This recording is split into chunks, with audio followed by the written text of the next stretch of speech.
Speaker சொந்தங்களுக்கு வணக்கம். இன்னைக்கு நேர்காணல நம்மளோட இருந்திருப்பவர் அரசியல் விமர்சகர் திரு ரவி டிடிஎஸ் அவர்கள். வணக்கம். வணக்கம். அண்ணாமலை அவர்கள் பாஜகவிலிருந்து விலகி இப்போ ஒரு புதிய பயணத்தை தொடங்கியிருக்காரு. அதை பற்றி உங்க பார்வை? கூட்டு குடும்பத்தில் வரக்கூடிய புது மருமகள் தனி கொடுத்தனம் போகணும்னு நினைக்கிறதுக்கு 1000 காரணம் இருக்குது. அவங்க வீட்டில் சுதந்திரமாக இருந்திருப்பாங்க, இங்கே வந்து அந்த சுதந்திரம் இருக்காது.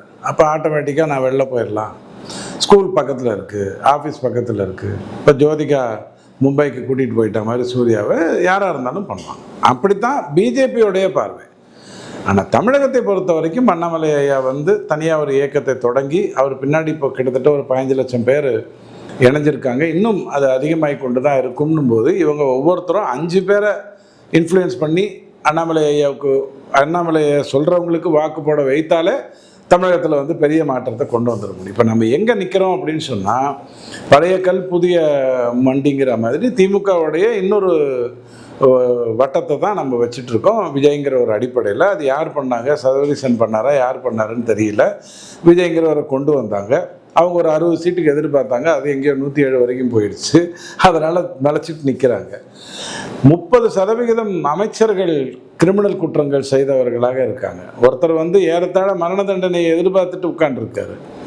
அப்புறம் இதில் லெஜிஸ்லேஷனில் எடுத்துக்கிட்டிங்கன்னா கிட்டத்தட்ட 76 பேர். இது எல்லாமே இவங்க கண்டெஸ்ட் பண்ணதுலேயே பார்த்தீங்கன்னா கிட்டத்தட்ட 41% பேர் வந்து குற்றவாளிகளாக இருக்காங்க. அப்படிங்கிற ஒரு சூழ்நிலையில் நம்ம பார்க்குறோம். பார்த்தா எல்லாமே சாஃப்டாக தெரியுது, எங்கே தெரியுது அப்படிங்கிற அடிப்படைக்குள்ளே நம்ம போயிடுறோம்.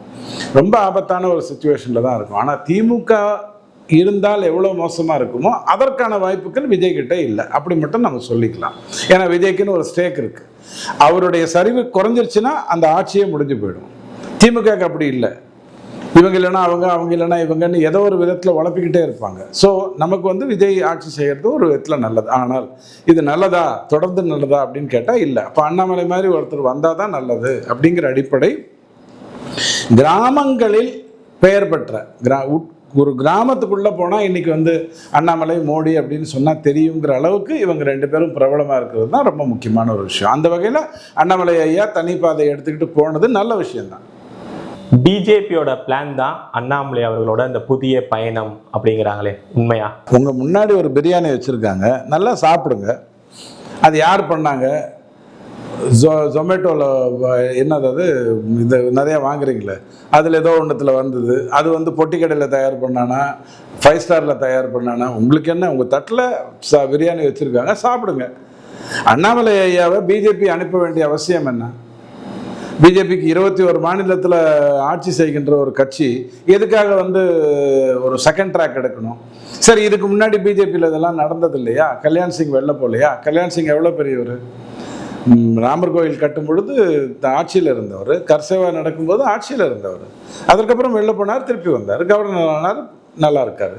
உமா பாரதி அப்படித்தான் போனாங்க. எத்தனையோ பேர் போயிருக்காங்களே.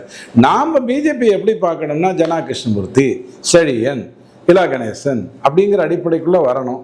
வரும்போது என்ன ஆகுது? 98லேருந்து 2004 வரைக்கும் தமிழக பிஜேபி வந்து திமுகவின் கொத்தடிமையாகவே இருக்கக்கூடிய அவசியம் இருந்தது. அந்த வார்த்தைக்கு நான் நாகரிகமாக பயன்படுத்துகிறேன். திமுக என்ன சொல்லுதோ அதை செய்யணுங்கிற ஒரு கட்டாயம் பிஜேபிக்கு இருந்தது 2004 வரைக்கும்.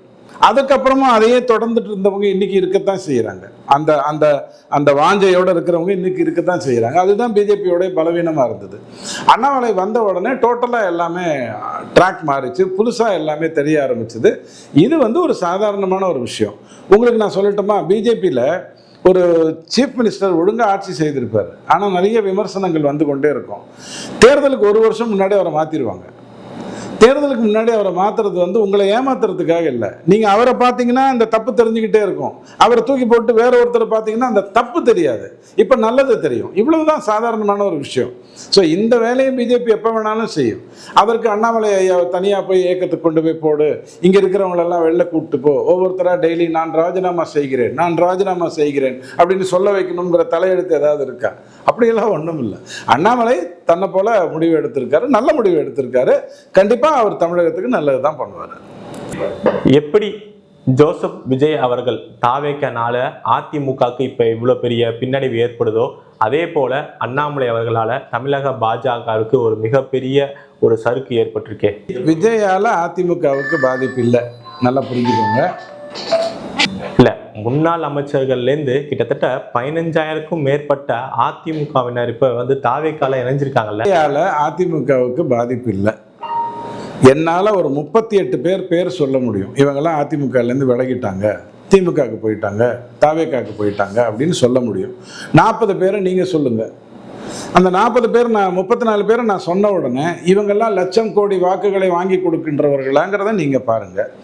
அதிமுகலேருந்து போகிறதுங்கிறது வந்து இன்னைக்கு நேற்றுக்கு இல்லை. எம்ஜிஆர் காலத்திலே எஸ்டிஎஸ் போயிருக்காரு, ஜெயலலிதா அம்மா காலத்திலே ஆர்.எம். வீரப்பன் போயிருக்காங்க, எத்தனையோ பேர் போயிருக்காங்க. அதிமுகலேருந்து தான் நீங்கள் ஆள் எடுக்க முடியும். ஏன்னா அதிமுக தான் உருவாக்கிட்டு இருக்குது தமிழகத்தை பொறுத்த வரைக்கும். எப்படி இந்தியாவில் வந்து பாரதிய ஜனதா கட்சி நிறைய பேரை உருவாக்குதோ, அப்படி தமிழகத்தில் அதிமுக தான் நிறைய பேர்களை உருவாக்கி கொண்டு வந்தது. அவங்களில் யாரெல்லாம் நல்லா திருடுவாங்கன்னு பார்த்துட்டு நீங்கள் கூப்பிட்டுட்டு போயிடுவீங்க, அது உங்களுடைய பிரச்சனை. ஆனாலும் அதிமுக அப்படியே தானே இருக்குது. இந்த தேர்தலில் அதிமுகவுடைய வாக்கு 21%, போன தேர்தலை விட 1% அதிகம். போன தேர்தலில் அவங்க பிஜேபியோட இல்லை, இந்த தேர்தலில் அவங்க பிஜேபியோட சேர்ந்துருக்காங்க, 1% அதிகம். காரணம் என்ன? பிஜேபியில் இருக்கிறவங்க அதை முழுசாக எடுத்துக்கிட்டு பண்ணலை. அண்ணாமலையை வெறுத்துட்டாங்க, அண்ணாமலையை ஒதுக்கிட்டாங்க, அண்ணாமலையை அசிங்கப்படுத்திட்டாங்க, அண்ணாமலை ஓரமாக உட்கார வச்சுட்டாங்கன்னு சொல்லி தாவேக்காவுக்கு ஓட்டு போடுறதுக்கு 10,000 காரணங்களில் ஒரு காரணமாக நீங்கள் பண்ணிக்கிட்டு இருந்தீங்க. ரொம்ப சந்தோஷம். ஸோ அதிமுகவுக்கு விஜயால எந்த நஷ்டமும் இல்லை. விஜயால நஷ்டம் உதயநிதி வகையாரா திமுகவுக்கு தான் பெருத்த நஷ்டம். அதனால தான் திமுகவில் கூட்டணியில் இருந்த அத்தனை பேரும், பிரேமலதாவை தவிர அத்தனை பேரும் வெளியில் போயிட்டாங்க. இன்னைக்கு திமுக தனியாக நின்றுக்கிட்டு இருக்கு. ஸோ அதையும் ஒப்பிட வேண்டாம். அதே மாதிரி பிஜேபிக்கு எந்த செட்பேக்கும் என்றைக்கும் வந்ததில்லை. பிஜேபியை பொறுத்த வரைக்கும் ஒருத்தர் இருந்தார் பத்மநாபபுரத்தில், 4 பேர் இருந்தாங்க, இப்போ ஒருத்தர் இருக்கார். அந்த ஒருத்தரும் ஒரு 700 வாக்கு வித்தியாசத்தில் ஜெயிச்சிருக்காரு. அதோட நிறுத்திக்கோங்க. நாம் இந்த மாதிரி இருந்ததெல்லாம் இந்தியாவில் ஒரு 2 இடத்துல இருந்தோம், அஸ்ஸாமில் 2 இடத்துல இருந்தோம், திரிபுராவில் ஒரு இடத்துல இருந்தோங்கிறதெல்லாம் ஆட்சிக்கு வந்துட்டோம்னு சொன்னால் அதற்கப்புறம் அந்த மாநிலம் பிஜேபி தான். அதனால தான் உங்களுக்கு ஸ்டாலின் ஐயா என்னை சீண்டி பார்க்காதீர்கள், நாங்கள் யார் தெரியுமா, பழைய திமுக, பழைய ஸ்டாலினை பார்க்காதீர்கள்னா சொன்னவர் பிஜேபி வந்துருங்கன்னு உங்ககிட்ட புலம்பிட்டு இருந்தார். பிஜேபி எப்படி வரும்? அண்ணாமலையை வைத்து கொண்டு தான் வருமா? அண்ணாமலை இல்லாமல் பிஜேபி வராதா? அப்படிலாம் ஒன்றும் கிடையாது. ஒரு 2 கருத்துக்கள் இருக்கு, அதில் இப்படி போனால் தான் கரெக்டுன்னு எல்லாரும் சொல்கிறாங்க. இல்லைங்க, இது போனால் தான் சரின்னு அண்ணாமலை சொல்கிறாரு. நாமளும் அண்ணாமலையை தான் நம்புகிறோம். ஆனால் பிஜேபி தன்னை போல மேலே வந்துடும், அதுக்கு ஒன்றும் பிரச்சனையே கிடையாது. மீண்டும் செந்தில் பாலாஜி அவர்கள் வந்து கைது செய்யப்படுவாரா? ஏன்னா இப்போ அவருக்கான அந்த ஊழல் வழக்கு விசாரணையை தமிழக ஆளுநர் அவர்கள் வந்து விசாரிக்கலாம் அப்படின்னு சொல்லிட்டு இப்போ ஒப்புதல் கொடுக்கப்பட்டிருக்கு. விவேக் படத்தில் அவர் வந்து அவர் அசிஸ்டன்ட் கிட்டலாம் கேட்பார். அந்த அசிஸ்டன்ட் கேட்பான், அவருக்கு என்ன பண்ண போறீங்க நீங்கன்னுவா. உனக்கு என்ன பண்ண? ஒன்றும் பண்ணல. அப்புறம் அவனுக்கும் அதே தான் அப்படிங்கிற மாதிரியான டயலாக்கை தயவு செஞ்சு ஞாபகம் வச்சுக்கிட்டு இதோட மறந்துடுங்க. செந்தில் பாலாஜி எல்லா விதத்திலும் ஒரு பெருச்சாலியாக பெரிய பெரிய அரண்மனையில் கூட பூந்து கொள்ளக்கூடிய ஒரு தன்மை உள்ளவர். கோயம்புத்தூரில் அவர் ஜெயிச்சிருக்காரு. அந்த ஓட்டு போட்டவங்களை பொறுத்த வரைக்கும் அது மானக்கேடான ஒரு விஷயம். ஆனால் அவங்க ஓட்டு போட்டதுக்கான காரணம் 1000 இருக்கலாம், எனக்கு அதை பற்றி தெரியாது. ஜெயிச்சிருக்காரு, ஜெயிச்சதுக்கு நீங்கள் பாராட்டி தான் ஆகணும், வேற வழி கிடையாது. ஸோ அந்த மாதிரி ஒரு ஆள் செந்தில் பாலாஜி. நீங்கள் அவரை தூக்கி உள்ள வச்சு ஒரு பிரயோஜனமும் கிடையாது. ஏற்கனவே நீதிமன்றத்தில் வந்து அவர் அமைச்சராக முடியாது, ஜாமீனில் இருக்கிற வரைக்கும் சொல்லிட்டாங்க. அவரை வெளில விடாமல் இருக்கிறது நல்லது. நாடு வீடு கடத்த முடியுமான்னு பாருங்க. அதெல்லாம் ஒன்றும் முடியாதுன்னா இப்போ தாவேக்கா வந்து செந்தில் பாலாஜியை பயன்படுத்திக்கிட்டு அதிமுகவில் பேசலையா? தாவேக்காவுக்கும் செந்தில் பாலாஜிக்கும் நேரடி கோபம் இல்லையா? நேரடி வருத்தங்கள் இல்லையா? அந்த 41 பேர் இறந்ததுக்கு யாரும் காரணம் இல்லை, அது விபத்து. ஆனால் அந்த 41 100 ஆக்கணுங்கிற ஒரு எண்ணம் மற்றவங்களுக்குலாம் இல்லையா? அது விஜய்க்கு தெரியாதா? செந்தில் பாலாஜியை பயன்படுத்தலைன்னு சொல்லுங்க. ஸோ தூக்கி கொண்டு போய் எங்கே உட்கார வச்சிருவீங்க? நாடு கடத்த முடிஞ்சால் நாடு கடத்துங்க, ஸ்ரீலங்காவில் ஏதாவது ஒரு இடத்துக்கு அனுப்பிச்சி விடுங்க, இல்லைன்னா அந்தமானில் எத்தனையோ இடம் இருக்குது பண்ணுங்க. ஒன்றும் பண்ண முடியாதுன்னா விட்டுருங்க. கோவிட் வந்த பொழுது எப்படி நீங்கள் க்ளவுஸை போட்டுட்டு நீங்கள் சானிடைசேஷன் பண்ணிட்டு உங்களை நீங்களே காப்பாற்றிக்கிட்டீங்களோ, செந்தில் பாலாஜி வகையாளர்களிடமிருந்து தமிழகம் தன்னைத்தானே காத்துக்கொள்ள வேண்டும். அவ்வளவுதான். எல்லாரும் அவரை தொடர்பு கொள்வாங்க. மின் வாரியத்தில் இந்த ஹார்ட் டிஸ்க் வந்து காணா போயிடுச்சு. அதுக்கு பின்னாடி செந்தில் பாலாஜி அவர்கள் தான் இருக்காருன்னு சொல்லிட்டு அதை நாங்கள் விசாரிப்போம் அப்படிங்கிறாங்க. KN நேரு அவர்கள் திமுக இருக்கிறப்ப அவர் மேலே வழக்கு பதியவே செய்யலை, கோர்ட்டு சொல்லியும். ஆனாலும் இப்போ வந்து தமிழக அரசு புதுசாக பொறுப்பேற்ற உடனே அவர் மேலே வழக்கு பதிய செஞ்சுருக்காங்கல்ல. 4 கேள்விக்கு பதில் சொல்லுங்க. காணாமல் போன அதே ஹார்ட் டிஸ்க் தான் கிடைச்சிதா, இல்லை 18 காணாமல் போய் 18 உருவாக்கப்பட்டதா? எனக்கு தெரியாது, நான் இல்லை, நேர்மையாக நடந்திருக்குன்னு தான் நான் எடுத்துக்கிறேன். அந்த ஒரே ஒரு ஹார்ட் டிஸ்க்குள்ளே என்ன இருந்தது, இதை வச்சுக்கிட்டு நீங்கள் என்ன பண்ண போகிறீங்க? அது கிடைச்சா என்ன பண்ண போகிறீங்க, கிடைக்கலன்னா என்ன பண்ண போகிறீங்க? ஆனால் வேற ஒரு வாய்ப்பு இருக்குது. அந்த வாய்ப்பு என்ன அப்படின்னு சொன்னால், போன தேர்தலுக்கு முன்னாடி நம்ம பலமுறை சொன்னோம், 4000 கோடிக்கு மேலே இருக்கக்கூடிய நிறைய டெண்டர்களை கொடுத்து அவர்கள்ட்ட ஆல்ரெடி கமிஷனை வாங்கிட்டு நாங்கள் தான் ஆட்சிக்கு வரப்போகிறோம், வந்த உடனே உனக்கு டெண்டர் கொடுத்துருவோன்னு சொல்லி பெரிய நிதி கலெக்ட் பண்ணப்பட்டது.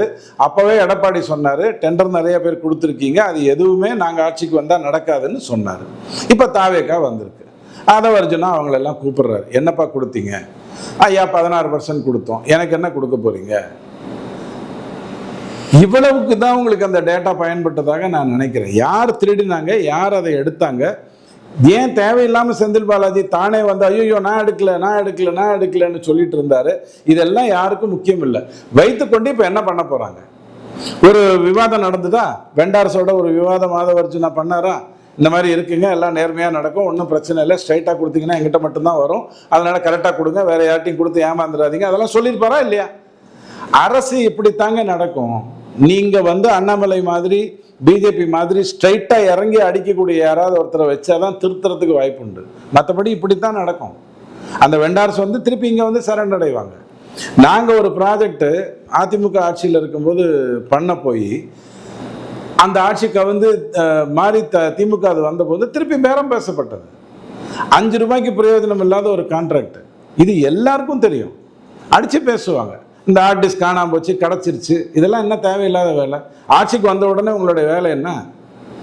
சொன்னீங்கல்ல, நான் தான் ஒரே சென்டரு, எங்கிட்ட தான் பேசணும்னு சொன்னீங்கல்ல, அப்போ கதவுகள் மூடப்பட்டிருக்கணும்ல, எப்படி திருட்டு போச்சு? ஏங்க ஜனநாயகம் படம் திருட்டு போனதுக்கு ஒருத்தனை பிடிச்சி வச்சுட்டு உள்ளே உட்கார வச்சுட்டு ஷேவிங் பண்ணி விட்டுட்டு இருக்கீங்க, டெய்லி அவனுக்கு தாடி வளருது, அவனை ஒன்றும் நீங்கள் பண்ணலை, நீங்கள் என்னத்தை பெருசாக கட்டி மாட்டிட போகிறீங்க? ஒன்று மட்டும் நான் சொல்கிறேன், இந்த மாதிரியான விஷயங்களில் லஞ்சம் ஊழலுங்கிறது இருக்கத்தான் செய்யும், நடக்கும். அதை ஒரு அயன் ஹேண்ட் எடுத்து சாவடிக்கணும் அப்படின்னு முடிவு பண்ணால் இந்த டெண்டர் எல்லாம் நான் கேன்சல் பண்ணிட்டேங்கிற வார்த்தையை கொண்டு வாங்க, திரும்பி ரீடெண்டருங்கிற வார்த்தையை கொண்டு வாங்க, அப்போ தான் அது உருப்படும். ஆட்சிக்கு போகிற காலத்தில் கொடுத்த டெண்டரு திமுகவுக்கு சாதகமாக இல்லாமல் அண்டார்டிகாவுக்கு சாதகமாக இருந்திருக்கும். இது சாதாரணமான விஷயம் இல்லையா? கொடுக்க வேண்டிய அவசியம் என்ன வந்தது திமுகவுக்கு? கடைசி நேரத்தில் அத்தனை டெண்டரு ஈபின்னு நான் சொல்லலை, இன்ஃப்ராஸ்ட்ரக்சர்ல இருந்து ஹைவேஸ்ல இருந்து. இப்ப நீங்க சொல்ற மாதிரியே எடுத்துக்கிட்டா ஈசிஆர் ரோட் கான்ட்ராக்ட் திமுக அரசு அப்ப கொடுத்தப்பட்ட அந்த கான்ட்ராக்டை தடுத்து நிறுத்தி இப்ப ரத்து செய்து அவங்க மறுபரிசீலனை செஞ்சுக்கிட்டு இருக்காங்கல்ல, கரெக்டான விஷயங்க. அது 2 காரணத்துக்காக நடக்கும். ஒன்று, சிவாஜி படத்துல அதெல்லாம் வேற முதலமைச்சர், நான் ஃப்ரெஷ் அப்படின்னு வரலையா, அந்த மாதிரி அதை வரைக்கும் நான் சொல்றாரா, அல்லது இது வந்து இல்லைங்க நேர்மையா நடக்கணும்னு சொல்றாராங்கிறது காலம்தான் பதில் சொல்லும். ஆட்சி பொறுப்பு ஏற்றதுலேருந்தே தாவேக்கா அது வந்து திமுகவில் 2.0ன்னு சொல்றாங்க. அதுக்கு ஏத்தாற் போல இப்ப மாரிதாஸ் அவர்களை வந்து தாவேக்கா அரசு வந்து திரு ஜோசப் விஜய் அவர்கள் தலைமையில கைது செஞ்சிருக்காங்க. இதை எப்படி பாக்குறீங்க? சவுக்கு சங்கர் வந்து திமுக எதிரான கருத்துக்களை சொன்னாரு, அவரை வந்து கரெக்டாக கூட்டிட்டு வந்துட்டாங்க.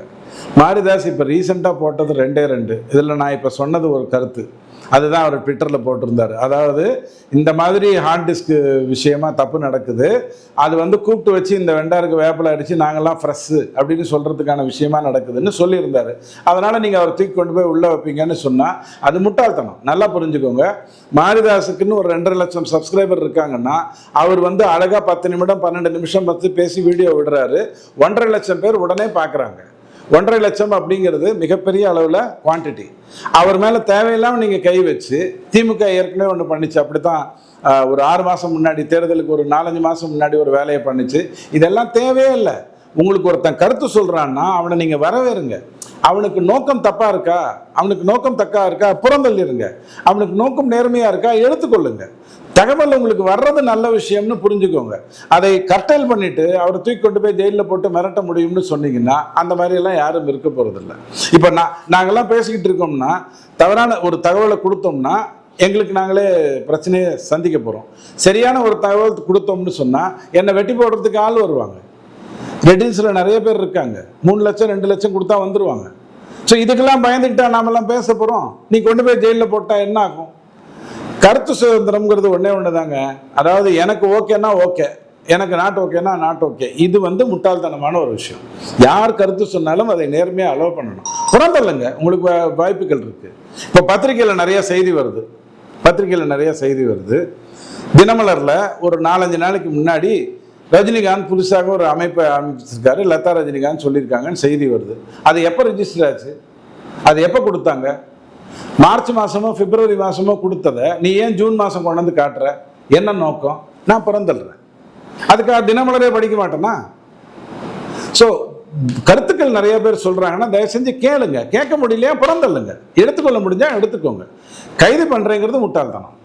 இன்னொரு பேசு பொருளாக அமைஞ்சிருக்கிறது என்னன்னா, புதிய அரசு தாவேக அரசு ஜோசப் விஜய் அவர்கள் பதவியேற்றோன்னே இந்த கரண்ட் கட்டு அதிகமாக பெரிய பேசு பொருளாக அமைஞ்சிருக்கு. அதற்கு ஆதவ் அர்ஜுன் அமைச்சர் அவர்கள் என்ன சொல்றாருன்னா, இதுக்கான காரணம் திமுக தான், வேற யாரும் கிடையாதுங்கிறாங்க. ஆனா இன்னொரு பக்கம் அந்த துறையோட அதிகாரி திரு ராதாகிருஷ்ணன் அவர்கள் சொல்றாரு வேற ஒரு காரணம் சொல்றாரு. இல்லைங்க, இது டெக்னிக்கலா பல ஃபால்ட் இருக்குன்னு சொல்லிட்டு. என்னதான் காரணம் கரண்ட் கட்டுக்கு? திமுக ஆட்சி 2021 போன உடனே, திமுக ஆட்சி வந்த உடனே ஒரு 3 மாதம் இதே வேலை தான் நடந்தது. நீங்கள் பார்த்துருப்பீங்க. அப்போ தான் நம்மால் அந்த அணில் கதையெல்லாம் சொன்னார், உங்களுக்கு ஞாபகம் இருக்கும். இப்போ அதே தான் திருப்பி ரிப்பீட் ஆகுது. அதாவது இன்னொரு உதாரணம் சொல்லிடுறேன் உங்களுக்கு நேரடியாக புரியறதுக்காக. தொகுதிக்குள்ளேயே உங்களை விட மாட்டேன், நீங்கள் உள்ளேயே வரக்கூடாது அப்படின்னு பயங்கரமாக கலாட்டா பண்ணுவாங்க. உடனே அது பெரிய பத்திரிகை செய்தி ஆகும். கொடுக்க வேண்டியது கொடுத்த உடனே இவன் போய் படுத்துருவான், அவங்க தொகுதிக்குள்ளே போவாங்க. இது எல்லா ஆட்சி மாற்றத்திலையும் நடக்கிற ஒரு விஷயம். ஆனால் அதுக்கு ஆதவர்ஜுனா சொல்கிறது உள்ளாட்சியில் அவங்க இருக்காங்கன்னா ரோட்டில் கட் பண்ணுறாங்களா? ரோட்டில் சாலையில் போயிட்டு இருக்கும்போது வயரை பிடுங்கி கட் பண்ணுறாங்களா? அப்போ உள்ளுக்குள்ளே எங்கேருந்து நடக்குது அப்படிங்கிறத பார்க்கறதுக்கு உங்களுக்கு எவ்வளோ நேரம் ஆகும்? இதுக்கு நீங்கள் உட்காந்து ஆய்வு கட்டுரை போடுவீங்களா, இல்லை 1 man கமிஷன் போடுவீங்களா? அப்படி அவசியமே இல்லையே. எங்கேருந்து இந்த விஷயம் தவறாக நடக்குதுங்கிறத ஏங்க 10 ரூபா விஷயம் இப்போ 20 ரூபாயா வந்திருக்குன்னு சொல்கிறாங்க. நீங்கள் அதை முன்னிறுத்தி தான் கொண்டு வந்தீங்க. இப்போ அதையே உங்களால் ஒரே நாளில் சால்வ் பண்ண முடியாது? எவ்வளோ பெரிய பிரச்சனையாக இருக்கட்டுமே. இந்த சாராய கடையெல்லாம் வைத்திருக்கிறவங்களில் கிட்டத்தட்ட ஒரு 1000 பேரோ 1200 பேரோ டாஸ்மாக் வர்றதுக்கு முன்னாடி கடையை நடத்திக்கிட்டு இருந்தவங்க, கோர்ட்டில் போய் சண்டை போட்டு தன்னுடைய கடையை தானே வாங்கி கொண்டவங்க, தனி பாராக தான் நடத்திக்கிட்டு இருக்காங்க. அப்போ அவங்க 20 ரூபாய் வாங்குறாங்கன்னா உங்களால் ஏன் அதை ஸ்டாப் பண்ண முடியாது? அவங்களுக்கு ஏன் சப்ளைஸை நிறுத்த முடியாது? எதுவுமே பண்ண மாட்டீங்களா? குற்றம் சாட்டுறதுக்கு மட்டும் நான் பெரிய வீரன் சூரன் தீரன் அப்படின்னுவீங்க, ஆனால் வந்ததுக்கு அப்புறம் தப்பு பண்ணுவீங்களா? உங்களுக்கு டைம் எல்லாத்துக்கும் கொடுக்கணுமா? அப்படின்னா எடுத்துக்கோங்க, 6 மாசத்துக்குள்ள திருத்துங்க. எல்லாத்துக்கும் டைம் கொடுக்குறோம். பிரசவத்துக்கு எப்படி டைம் கொடுக்கறது எனக்கு சரியா தெரியல, அது பிறந்துடும். நீங்க வேணா கொஞ்சம் முன்னாடி சிசேரிங் பண்ணி கட் பண்ணலாம். ஸோ வாழ்க்கையில ஒரு அரசு நடத்தணும்னு முடிவு பண்ணிட்டீங்க.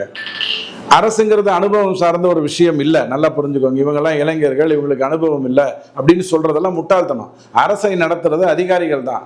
தமிழ்நாட்டிலையும் சரி இந்தியா பூராவும் சரி அதிகாரிகள் தான் நடத்துகிறாங்க. அவங்க சொல்கிறத கேட்டிங்கன்னா அவங்க ஒரு 4 ஆப்ஷன் கொடுக்குறாங்கன்னா அதில் இந்த ஆப்ஷன் கரெக்டுங்கிற முடிவு நீங்கள் எடுக்க போகிறீங்க. இவ்வளவு தான் அரசு. விஜய் உட்காந்துக்கிட்டு டெய்லி அதில் எவ்வளோ வருது, எங்கேருந்தப்பா கரண்ட், அங்கே கட் பண்ணுறா புடி புடி புடி அப்படின்னு நான் சொல்ல போகிறாரு. அதெல்லாம் அதிகாரிகள் கொடுக்க போகிற தகவல். ஸோ அதை எப்படி கட்டுப்படுத்தணுங்கிறத நீங்கள் தான் பார்த்துக்கணும். அது வரைக்கும் வேறு வழி இல்லை.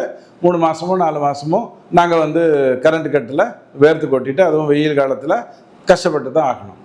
இல்லை, நீங்கள் டாஸ்மாகை பற்றி பேசுனால இப்போ ஒரு செய்தி வருது. என்னென்னா, டாஸ்மாக்லேருந்து இப்போ கட்சிக்கு போன பணம் எல்லாமே இப்போ தமிழக அரசுக்கு மாற்றிட்டாங்க அப்படின்னு சொல்லிட்டு ஒரு செய்தி வருது. நம்ம முன்ன சொன்ன மாதிரியே இபியில் கொடுத்த அந்த கான்ட்ராக்ட்லாம் ரீவிசிட் பண்ணுறாங்க. அப்புறம் ஈசிஆர் ரோடு, இந்த மாதிரி ஒவ்வொரு விஷயமும் இப்போ பரிசீலனை பண்ணிக்கிட்டே இருக்காங்க. ஏதோ ஒரு நடவடிக்கை எடுத்துட்டு தானே இருக்காங்க அவங்க. சார், அவங்க செய்யறதுல ஏதாவது விமர்சனம் பண்ணணுமான்னு கேட்டால் எனக்கு விமர்சனம் இல்லை. உதாரணத்துக்கு வச்சுப்போம், 30 ரூபா டாஸ்மாகோடைய விலை, வேட்டு கீட்டு எல்லாம் சேர்த்ததுக்கு அப்புறம் ஒரு 180 ரூபாய்க்கு உங்களுக்கு வருது. இப்போ அவன் கமிஷன் எதுலேருந்து கொடுக்குறான்? யார் கமிஷனை எதுலேருந்து எடுத்து கொடுக்குறாங்க? இப்போ அந்த பணம் யாருக்கிட்டேருந்து நீங்கள் வாங்குறீங்க? குடிமக்கள்கிட்ட இருந்து தானே வாங்குறீங்க, குடிகாரங்கிட்ட இருந்து தானே வாங்குறீங்க. அதில் ஏதாவது மாற்றம் இருக்கா? அது யாருக்கோ போயிட்டு இருந்தது, அது இப்போ அரசுக்கு வருது அப்படின்னு சொல்லியிருக்கிறது நல்ல விஷயம் தானே. அப்போ நான் ஒன்று சொல்லட்டுமா? 2003 இந்த டாஸ்மாக் வந்தபோது, டாஸ்மாக் ஜெயலலிதா அம்மா கொண்டு வந்த போது, அதாவது எம்ஜிஆர் தான் கொண்டு வந்தார், அதே இந்த டாஸ்மாக்கு இந்த செட்டப்புக்கு கொண்டு வந்த போது ஜெயலலிதா அம்மா சொன்னது என்னன்னா, 100 பாட்டில் விற்றுதுன்னா 5 பாட்டில் கணக்கு காட்டுறாங்க, மீதி 95 பாட்டில் கணக்கு வராமல் இருக்குது, அதனால தான் நான் டாஸ்மாக் மூலமாக கொண்டு வரேன்னாங்க. நீங்கள் என்ன பண்ணீங்க? அரசு சாராய கடை நடத்தலாமான்னு திசை திருப்பினீங்க. அரசு நடத்தினா தானே 100 100 கணக்கில் வரும். அதைத்தானே அவங்க பண்ணாங்க. அப்போ நீங்கள் விமர்சிச்சிங்களா இல்லையா? இப்போ மட்டும் என்ன பண்ண போகிறீங்க? இப்போ மட்டும் அந்த பணம் வந்து நிதிக்கு வருது அப்படின்னு சொன்னால் அடிப்படையில் நீங்கள் ஒன்று புரிஞ்சுக்கோங்க, 150 பாட்டில் வந்து 100 பாட்டில் தான் கணக்கு வர்றதுங்கிறது மட்டும்தான் சாராயத்தில் இருக்கிற பிரச்சனை. குடிக்கிறவன் குடிச்சிக்கிட்டு தான் இருக்கான். அந்த 150 பாட்டில் குடிக்கிறவன்ட்ட தானே போகுது. காந்தி மண்டபத்துக்கா போகுது, இல்லை வேற எங்கேயாவது நல்ல இடத்துக்கா போகுது? இல்லையே, குடிக்காரன்ட்ட தானே போகுது. ஆனால் கணக்கில் வரல. அப்போ அதை கண்ட்ரோல் பண்ணுறதுக்கு என்ன பண்ணணும்? டிஆர் பாலு ஐயா கூப்பிட்டு, ஐயா போகிறோம், 150க்கு 100 தேராது, 140க்கு 110 வேணா, 150 வேணா வச்சுக்கோங்க, ஒரு 10 பாட்டில் கணக்கு காட்டாமல் கொடுங்க அப்படிங்கிற மாதிரி முதல்ல ஆலைகளோட பேசி அதைத்தான் சரி பண்ணணும். அதே மாதிரி இந்த குவாலிட்டி நல்லா இல்லையா, அதைத்தான் சரி பண்ணணும். குடிக்கிறவன் குடிச்சிக்கிட்டு தான் இருக்க போகிறான். குறைந்தபட்சம் ஏதோ கண்டுபிடிச்சி சொல்கிறாங்க இல்லையா, ரீல்ஸ்லாம் வருது இல்லை, இதில் இது ஊற்றினா இதில் உப்பு போட்டால் உடனே போதை வரும், இப்படிலாம் பண்ணிட்டு தான் இருப்பாங்க. அப்போ நீங்கள் ஒழுங்குபடுத்தணும்னு முடிவு பண்ணுறதா இருந்ததுன்னா ஃபஸ்ட்டு எனக்கு சாராயம்ங்கிறது மாநில உரிமை, மத்திய அரசு ஒன்றும் பண்ண முடியாது. அப்போ மாநிலம் முடிவெடுத்ததுன்னா குஜராத் மாதிரி பீகார் மாதிரி இல்லைன்ட்டு போயிடலாம், மேட்ரு முடிஞ்சிச்சு. அப்போ கள்ளச்சாராயம் வரும், அதை எப்படி தடுக்கணுங்கிறது போலீஸ்காரங்களுக்கு தெரியும். குவாலிட்டி அதில் நல்லாவே பார்த்துப்பாங்க, அது வேறு விஷயம். உங்களால் குவாலிட்டியை கூட பார்த்துக்க முடியாது. அப்போது நீங்கள் முதல்ல கல்லை கொண்டு வாங்க, கல்லை பெரிய அளவுக்கு கொண்டு வாங்க. அண்ணாமலை ஐயா அதைத்தானே உங்களுக்கு சொன்னார், கல்லுக்கடையே திறந்து விடுங்க, கேரளாவில் எப்படி இருக்கோ அப்படியே நல்லா வரட்டும். அப்படி மாற்று திட்டங்களுக்கு போகாமல் சும்மா நான் இது பண்ணிட்டேன் அது பண்ணிட்டேன் இதுலேருந்து இப்படி வர்ற மாதிரி பார்த்துக்கிட்டேன்னா அந்த விலை குறைய போகுதா? நீங்கள் பார்ட்டி ஃபண்டுக்கு அவன் கொடுத்தான்ல, அவன் எது கொடுக்குறான்? விதி மீறலுக்கோ அல்லது விதிப்படி செய்வதற்கோ தானே கொடுக்குறான். அப்போ அந்த பணம் எப்படி குடிகாரங்கிட்டேருந்து கம்மியாகும்? அதை பாருங்க. நீங்கள் செய்திருக்கிறது நல்ல விஷயம் தான், நான் இல்லைன்னு சொல்லலை. 5ஆம் கிளாஸ் பாஸ் பண்ணிட்டு தான் 9ஆம் கிளாஸுக்கு வரணும், சீக்கிரம் வாங்க.